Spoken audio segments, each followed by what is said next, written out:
রমজান মাসে ফুরফুরা থেকে সম্প্রীতির বার্তা মুখ্যমন্ত্রীর। সোমবার হুগলির ফুরফুরা শরীফে যাচ্ছেন মুখ্যমন্ত্রী মমতা বন্দ্যোপাধ্যায়। বিধানসভা ভোটের আগে রাজনৈতিক মহলের কাছে এই আলাদা তাৎপর্য বয়ে আনছে।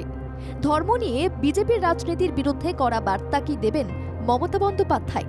প্রশ্নটা বড় করে উঠছে মুখ্যমন্ত্রীর এই সিদ্ধান্তের পরে।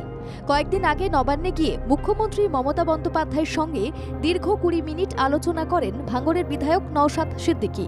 নওশাদ জানান, ভাঙড়ের বিধায়ক তহবিলের টাকা খরচ করতে না পারার জন্য তিনি কথা বলতে যান। আর সেই বৈঠকের পর জল্পনা বাড়ে, নওশাদ কি অভিমুখ বদলাচ্ছেন? অন্যান্য রাজনীতিকদের মতোই নওশাদও সেই সম্ভাবনায় জল ঢেলে দেন।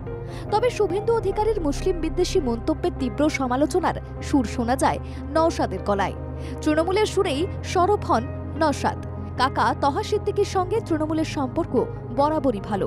ফুরফুরায় ধর্মীয় তাৎপর্য, সংখ্যালঘুদের গুরুত্ব সব দিক থেকেই তৃণমূল কংগ্রেস ফুরফুরার মুখ তহাকে গুরুত্ব দিয়েছে।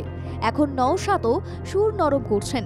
শনিবার নবান্ন সূত্রে খবর, মুখ্যমন্ত্রী ফুরফুরা শরীফ যাচ্ছেন সোমবার। ওই দিন বিকেল 5টা নাগাদ সেখানে যাবেন মমতা বন্দ্যোপাধ্যায়। রমজান মাসে তার ফুরফুরা শরীফ সফর বিশেষ তাৎপর্যপূর্ণ নিঃসন্দেহে। বাংলার সরকার ফুরফুরার উন্নয়নের কাজ করছে। সংখ্যালঘু ধর্মস্থানকে সাজিয়ে তোলার কাজ চলছে জোর কদমে। পীরজাদাদের সঙ্গে সংখ্যালঘু বিকাশ নিয়ে বৈঠক করতে পারেন। উন্নয়নের মতোই বিদ্বেষের রাজনীতির বিরুদ্ধে সরব হতে পারেন মুখ্যমন্ত্রী। মুখ্যমন্ত্রীর সফর ঘিরে ফুরফুরায় ইতিমধ্যেই প্রস্তুতি শুরু হয়েছে।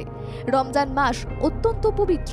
সেই পবিত্র মাসে মমতা বন্দ্যোপাধ্যায় ফুরফুরা থেকেই বাংলার ঐক্যের ভাবনাকে জোরালো করতে চান বলে আভাস মিলছে। ব্যুরো রিপোর্ট, বাংলা জাগো।